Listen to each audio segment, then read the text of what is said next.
The Forbidden and Limited list is how Konami has dealt with cards that are too powerful or too problematic to exist in Yu-Gi-Oh's metagame, with the Forbidden, often referred to as banned, cards being the worst offenders. But Konami doesn't just ban cards. Given enough time, they frequently unban cards that were once a problem but later deemed to be okay to return to the game. Today we'll be going over some of the best cards in the game that have been unbanned, why they're so good still, and why it was okay to unban them. And kicking off this at number 10, we have Substitoad.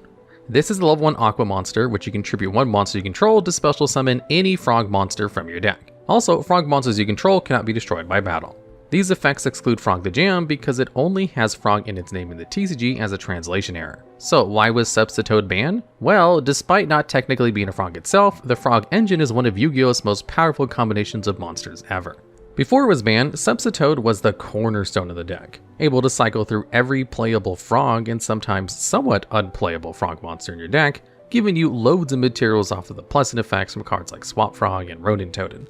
It's self-accessible by Swap Frog since it isn't technically a frog for Substitoad. This came to define multiple formats, most infamously with Frog FTK, the deck that sought to abuse the lack of a once-per-turnable Substitoad and Rodent Toad to revive 20 pieces of materials for a mass driver, killing your opponent on turn 1. And while it may seem like the banning a mass driver as an FTK enabler would have fixed the issue, the frog engine itself was still incredibly powerful for its time.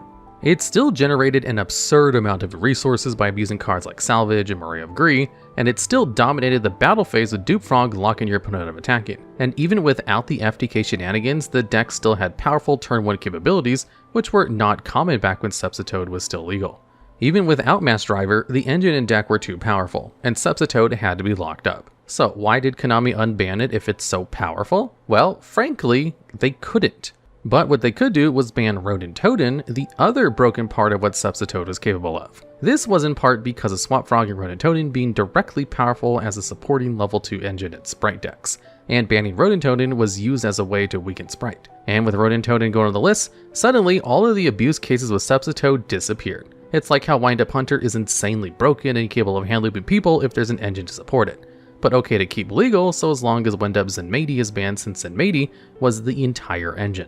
Substitoad and Rodent Totem can't be legal at the same time, but if Rodent Totem is ban-worthy for other reasons, bringing Substitoad back is perfectly fine, just so long as they don't print anything that lets Substitoad abuse its lack of a hard once per turn again in the future. Substitoad is the only card on this list that sees absolutely no play since its unbanning, but it's arguably the historically most powerful card outside of that, earning its place off that distinction.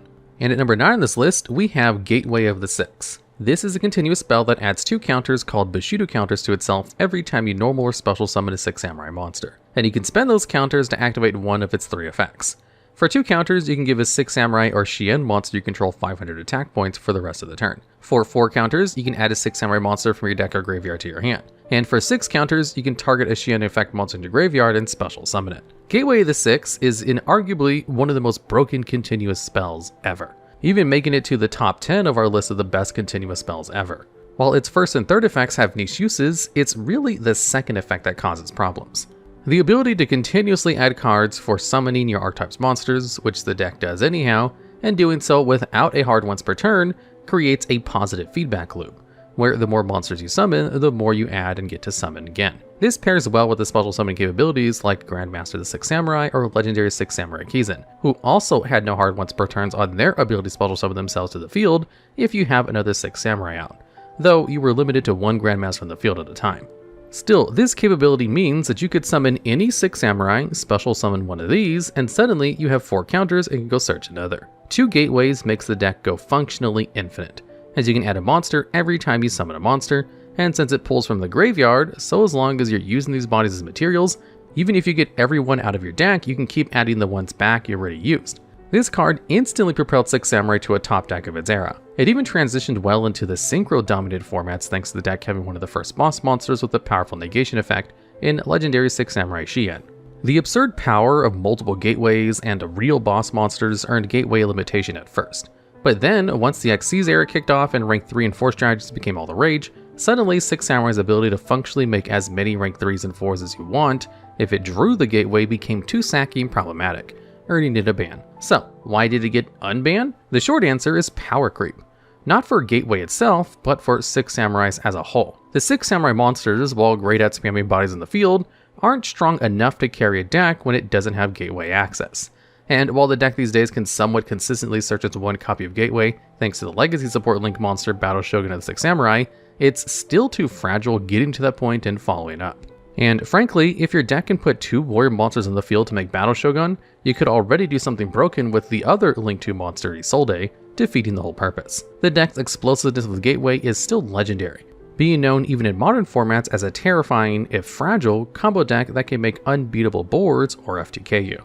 But that's not enough to carry the rest of the deck's weaker cards. Gateway itself is immensely, unreasonably powerful. If any other modern archetype had a card like Gateway supporting good monsters, it would instantly deserve a ban. The only thing holding Gateway the Six Samurai back is the Six Samurais themselves.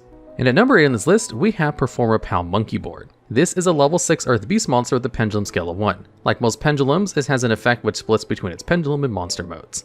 Its pendulum effects are, if you have another Performapal card in the other pendulum zone, Monkeyboard's scale changes from 1 to 4. Also, during the main phase of the turn that you activate Monkeyboard as a pendulum, you can add a level 4 lower Performapal monster from your deck to your hand. Monkeyboard's monster effect is to discard itself and reveal Performapal or Odd Eyes in your hand, which lets you reduce that monster's level by 1 in your hand for the rest of the turn, even after summoning them. This extends to other copies of the same monster too. Performapal Monkeyboard is the cornerstone of the infamous Tier 0 Performage Performapal Pendulum deck, or Pepe for short. One of the most dominant decks in history that, while we're on the topic of ban lists, was one of the only decks ever to motivate Konami to make an emergency ban list to deal with the overwhelming dominance of the deck. While Monkeyboard isn't the only broken monster in the deck, it is the most important consistency piece. The main thing Monkeyboard did in an era filled with pendulum monsters was work as a one-card setup for your scales. Pendulum's biggest inherent problem is every hand needs a way to get 2 monsters with different pendulum scales somehow to enable pendulum summons. And Monkeyboard did this with a single copy by searching out other Performapals for scales, usually Lizard Draw or Guitar Turtle for card draw, but also just being able to add the deck's best normal summon, Performapal Skullcrab Joker, to hand to summon anyhow. The main issue is that Monkeyboard was a searcher that then doubled as a pendulum scale, both to pendulum summon later or as a material for the effect of a card like Wavering Eyes to further sculpt your hand. Pepe was renowned for its ability to put up an absurd number of bodies and powerful boss monsters, most notably at the time Cyber Dragon Infinity, while also having functionally infinite follow-up with Monkeyboard being the centerpiece of the most dominant pendulum deck ever. So why did they unban it? Much like Gateway the 6, time had passed and left both Performapals and generally pendulums as a whole as not quite good enough for modern play. While Monkeyboard is a one-card scale and could make some minor one-card combos, with its friend Plushfire still banned, the incredible ceiling of Performapals is much lower. Monkeyboard, even at 1 copy, is still a good card and has seen play in recent times alongside the Draco Slayer retrained pendulums. As in a pendulum deck, a 1-card scale is still solid. The deck itself tops out as a rogue strategy where Monkeyboard only serves to provide a little extra material to a more powerful, but still not top tier, archetype. Maybe Monkeyboard still had its partner in crime in Plushfire, it could be higher this list, much like Substitoad, but as it stands, it's still just a pretty good card going up against a field of much stronger cards. With how well pendulum archetypes work together, Monkeyboard has a lot of potential to be good in the future if any new powerful pendulum strategies arise. So keep an eye out for this once banned monster. And at number 7 on this list, we have the Phantom Knights of Rusty Bardiche. This is a Link 3 Dark Warrior monster that requires 2 or more Dark monsters as materials. Rusty cannot be used as a Link material itself. Once during your main phase, Rusty Bardiche lets you send 1 Phantom Knights monster from your deck to the graveyard to set a Phantom Knight spell or trap card from your deck to the field. Rusty Bardiche also allows you to target and destroy any card in the field if a Dark Xyz monster is special summoned to a zone it points to. Rusty Bardiche is an incredibly loaded card effect-wise. The unifying card in the Phantom Knights archetype, Resolving Rusty represents 2 monster negates thanks to being able to directly search Fogblade, as well as a second copy of the Phantom Knights of Silent Boots, which can balance itself to get you a second Fogblade. This little interaction made Rusty a cornerstone of dozens of different dark-centric decks and archetypes, from Spirals to Dangers to Lunalights and Orcus. There was a time where basically every deck in the format was cramming in a copy of Rusty, Boots, and some Fogblades to turn all of those easy Dark Link materials into powerful interaction. Not only that, Rusty Bardiche also lets you convert a Link monster into a rank 4 thanks to being able to search out the Phantom Knights of Shade Brigandine, and potentially, but not always necessary, the Phantom Knights of Stained Degrees off of Ascent Ancient Cloak. This was most famously used for Time Thief Redoer and to set up the infamous Outer Entity Azathoth. Itself a banned card for many reasons, but most painfully from Rusty's unique ability to search a quick play rank up spell in the Phantom Knight's rank up magic launch, letting you lock out your opponent of monster effects on the turn by ranking up into Redoer into an Azathoth. All these amazing uses, all this power, all in a relatively generic package. Even its second effect to destroy other cards has decent utility, as a lot of decks that use it had good XC's access to monsters like the aforementioned Time the Redoer or Raider's Knight. Clearly an amazing card. So why did they unban it? Well, first, Azathoth being banned after Rusty's initial banning helped, as the card was broken anyhow and is one of the reasons Rusty got banned, though Rusty did stay banned for its generic splash ability even after Azathoth was gone. But the main reason is that, much like Gateway of the Six Samurai, the entire Phantom Knight's engine slowly became irrelevant. The archetype itself isn't bad, like the Six Samurai are, as they are relatively competent to modern deck and design. But long gone are the days where other decks were splashing Rusty for 2 monster negates, as most modern power archetypes tend to not need that kind of interaction. It's still a popular and archetype-defining monster for the Phantom Knights themselves, and the deck was fighting for tiered metagame relevance as recently as 2022. But even in a world where the Phantom Knights are a great deck, that's not necessarily a good reason for Rusty to stay on the ban list anymore. Despite being generic, he's not as powerful as the truly broken generic Link monsters still on the ban list. Looking at you, Halgi Fibrax. But Rusty is still an awesome and powerful monster, so it lands itself on this list as a great unbanned card. And at number 6, we have Evil Swarm Exciton Knight. This is a rank 4 light fee monster that requires any 2 level 4 monsters as its materials, and a once per chain effect where during either your main phase or your opponent's battle phase, you can attach 1 material from Exciton Knight to destroy all other cards in the field. But your opponent must have more total cards in their hand on the side of the field than you do, and they take no more damage for the rest of the turn. Evil Swarm Exciton Knight is one of the most powerful XC's monsters ever. While Black Rose Dragon was the original meta board wipe monster in the extra deck, Exciton Knight took the concept to another level, sticking around afterwards as a threat and even being able to use the effect again, since it only cost 1 of its 2 materials. It also helps that, as a summoning requirement, rank 4s are some of the most accessible extra deck monsters available, due to the vast array of support it has. And during the Zexal era, where everything was about rank 4s, Exciton Knight was basically in every deck that could use the extra deck. Even decks that weren't primarily rank 4 strategies like Cosmo or Infernoids would play Exciton Knight on the off chance they ended up with level 4s on the field, because its effect was just so powerful. So long as Exciton was around, very few board states were safe. It wasn't just ubiquitous, but usually decided games. If one player can activate an Exciton Knight online and clear the board, then follow up themselves, it was almost always a win. For the first 2 years of its legality, it was arguably the best extra deck monster of its era, before getting banned in late 2015, as its board wiping capabilities was even swingier in pendulum formats, clearing your opponent's skills before committing to your own and setting up. So if Exciton Knight is so great at swinging games, why was it unbanned? Well, Exciton Knight's time on the ban list was relatively short, coming back off the list a little over 2 years later, and it wasn't a huge problem initially thanks to the advent of Link Summoning and Master Rule 4. This general hyper-focus on Link monsters and the weakening of other extra deck mechanics like XC Summoning made room for Exciton's return, and since then, power creep took hold and even more powerful board clearing tools have been released. Exciton Knight is good, but it doesn't really compare to cards like Axis Kotaker, who clears boards and delivers lethal pushes, or Zeus, arguably the best board clearing monster ever, who really leaps over Exciton Knight in its ease of summoning and its unconditional quick effect board wipe. Still, Exciton Knight stands as a great card to this day for decks that have rank 4 access. It has seen consistent play in any deck with a strong rank 4 engine ever since it came back to the game, with recent inclusion in meta decks like Nigeria, Super Heavy Samurai, and even Ishizu tier limit decks, thanks to both halves of that tier 0 strategy enabling rank 4s. A complete board wipe is hard to truly power creep, and so long as rank 4 access is a mainstay of some competitive decks, expect to see Exciton Knight making itself known for the foreseeable future. And at number 5, we have Destrudo, the Lost Dragon's Frisson. This is a level 7 Dark Dragon tuner.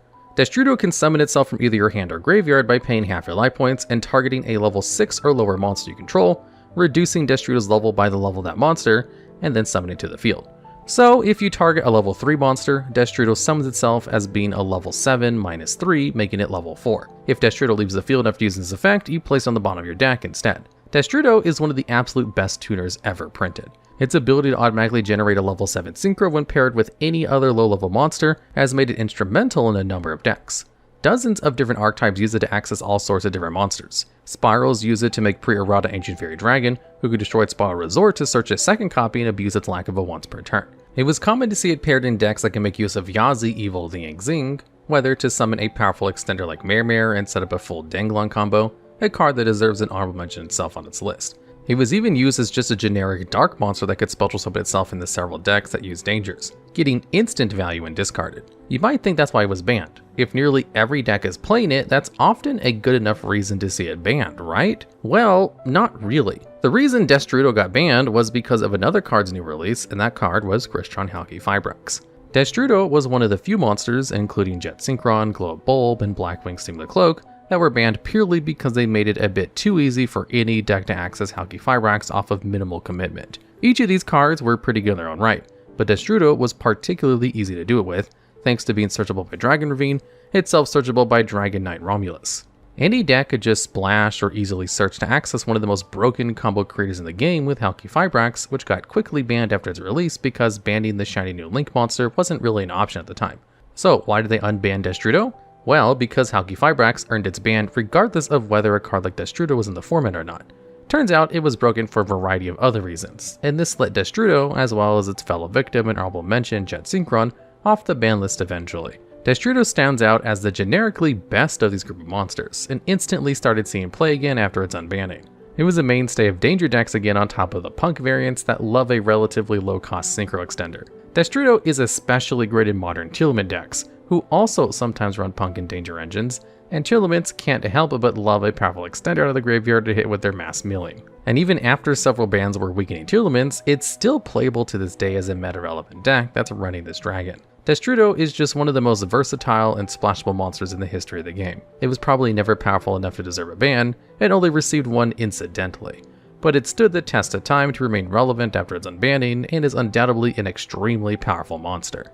Arising from the dead number 4, we have Monster Reborn. This is a spell card which simply states that you can spell summon a monster from either player's graveyard to your side of the field. Monster Reborn is one of the most ubiquitous spells in the history of Yu-Gi-Oh!, existing ever since the TCG existed with the original release of the Legend of the Blue Eyes White Dragon pack, and appearing several times in the anime itself. And it was instantly one of the best cards in the game. In early Yu-Gi-Oh!, the game was slow enough that there was very little special summoning, and the game was a back and forth battle of card resources and removal. Monster Reborn, letting you revive the best monster in these long grind games, made it one of the best cards for pushing for damage, or getting a strong board presence. It wasn't long before the lack of any cost made Monster Reborn extra exploitable. Cards like Magician of Faith getting it back made it so that this small burst of tempo and power could cascade into something bigger. And when Dark Magician of Chaos released and its original ability to instantly recur a spell card, suddenly looping Monster Reborn several times for one turn kill wasn't that unusual. Monster Reborn was one of the original limited cards, and eventually it was part of the first ban list alongside other major culprits for warping the game too much. So why was this old school, costless, overpowered spell banned? An interesting thing about Monster Reborn is that, as special summon became more common, it was often looked at as one of the original bans most likely to come off of the ban list with minimal problems. This amusingly led to Monster Reborn becoming unbanned and banned 3 times before the 4th unbanning stuck in 2017. Most of the time, the Reborn effect was just still too good for too many different reasons, heightening the ceiling of too many combo decks or minimizing the removal of big threats. A funny comparison is that a very similar card, Premature Burial, is still on the list despite being limited to just your own graveyard and costing life points to use. The problem with Premature Burial is both its searchability as an equip card, and it could be bounced and looped multiple times a turn. One of the original things that got Monster Reborn banned, but those perpetrators ended up getting erratas or becoming too slow. Still, despite being safely off the ban list for years, the card has been great in modern Yu-Gi-Oh! Tons of combo decks looking for great extenders like Adamantipator or Dragon Link play it as they love working out of the graveyard. It even has some very effective utility against generic modern board breaker monsters that tons of decks splash, like how Cast Your Fenrir is playable in basically every deck. Killing your opponent's Fenrir, reborning it, then searching yourself your own Fenrir out of your deck is a fairly familiar play for any deck on Monster Reborn in the modern meta. Monster Reborn has always been a great card, no matter how fast or slow the format is. Sometimes ban-worthy, always good, it's an easy choice for one of the best previously banned cards in the game today. Striking it big at number 3 in this list, we have Raigeki. This is a spell card that simply destroys all monsters your opponent controls. Much like Monster Reborn, Raigeki is one of the most iconic cards in Yu-Gi-Oh's history, with major appearances at all levels of the game from competitive to the playground. Another all-star card printed in the first set, Raigeki is also one of the original cards to be placed on the first ban list. Both it and Dark Hole were far too powerful in early Yu-Gi-Oh!, creating catastrophic swings in resources when taking out multiple monsters on your opponent's side of the field at the cost of just one card for yourself. Early Yu-Gi-Oh! Was completely defined by resource management and haymaker effects like this to get ahead in the game. So why was such a clearly great card allowed off the ban list? Well, for a very long time, it wasn't. But when Dark Hole came off the list in 2010, it set the stage for Raigeki. While Dark Hole was a mainstay in decks for years up to that point, these mass destruction effects weren't as game warping as they had been in the past. With the rise of destruction-resistant boss monsters and negation effects to protect against powerful board-breaking spells, these pieces of mass removal were great, but still answerable. Not to mention that, unlike in the early days of Yu-Gi-Oh!, a lot of modern monsters can net you value when destroyed by card effect. And a big deal with why Raigeki was banned in the first place is it punished slower flip effect monsters, or the slower recruiters that were important to the game back then, but long since made irrelevant by today. And while it might seem ridiculous to think you could power creep a card that destroys every monster your opponent controls, with the release of effects like Evenly Match or Lightning Storm that can answer both monsters in back row, a less versatile card like Raigeki, while still good, wasn't a Saki card that was impossible to replicate elsewhere. This isn't really meant to downplay Raigeki entirely as a card. After all, it's still very flexible in the sense that you can play it after you've partly established your board, unlike Lightning Storm, with its no face-up cards restrictions, or Raigeki's sibling card Dark Hole that destroys your own monsters as well. Or can still use your battle phase afterwards, unlike Evenly Match. So in a deck that has powerful monsters that can hit the field and bait out negations to clear the way, Raigeki is undoubtedly the best card in those situations at cleaning up any more monsters. Or if your deck has monsters in it that it can draw cards after hitting the field, Raigeki is a card that you can dig for with card effects without fear of turning off your critical board breakers. At the end of the day, Raigeki is a superlative going second card, and it's still one of the best board breakers in the game.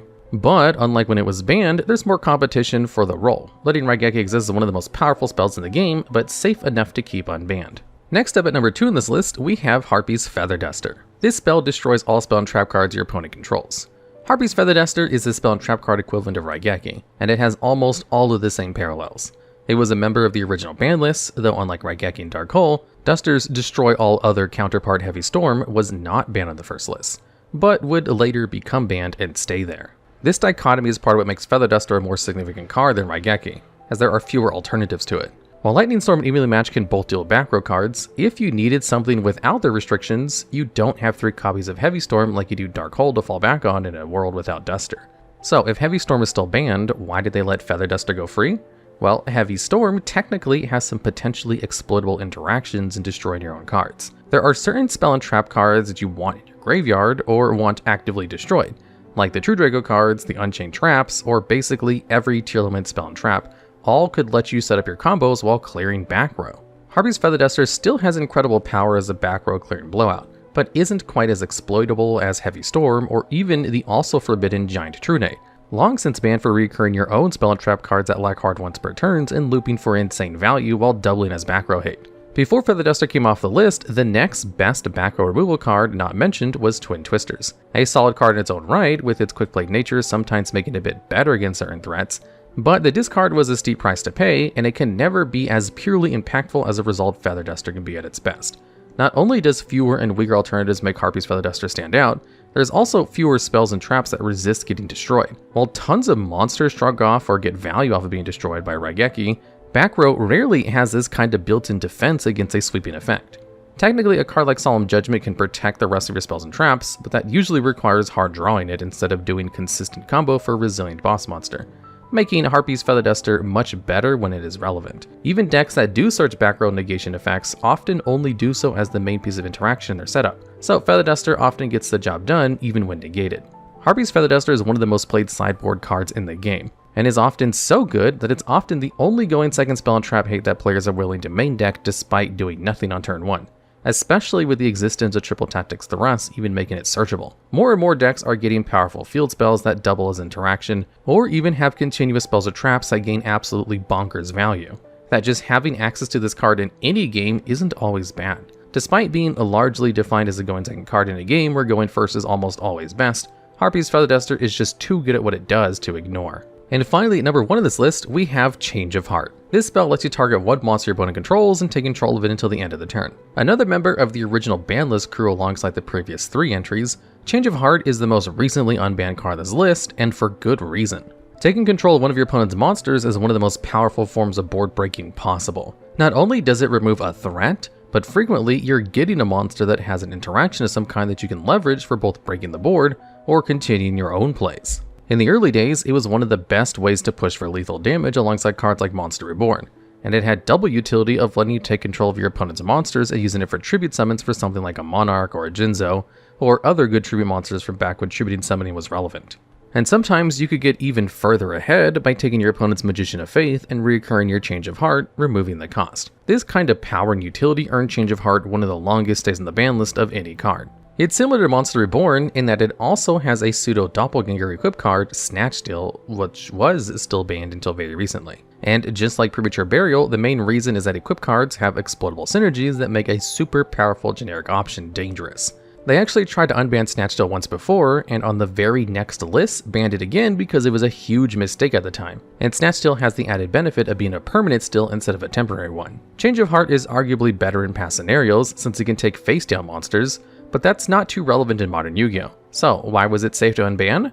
A lot of the people weren't sure it was at the time. But much like the previous entries on this list, there were already some cards in the format that worked about just as well as Change of Heart already. The most obvious one is Mind Control, which has the same effect but with a minor restriction of being unable to tribute or attack with the monster. There's also Triple Tactics Talents, which has 3 modes, simulating Pot of Greed, the Forceful Sentry, but with an even more powerful emulation of Change of Heart's effect as it doesn't target when it takes a monster. But Change of Heart is still better in a lot of situations than these 2 limitations.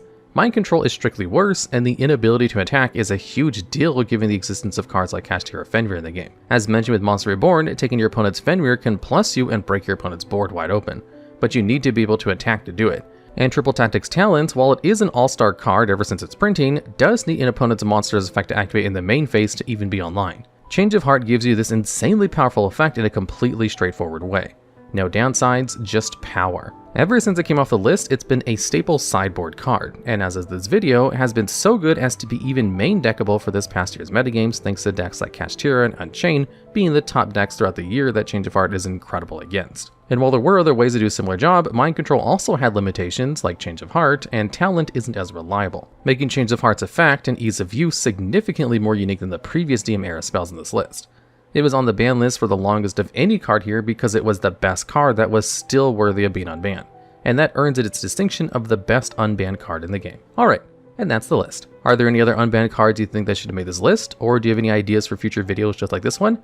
If so, leave those suggestions down in the comments below.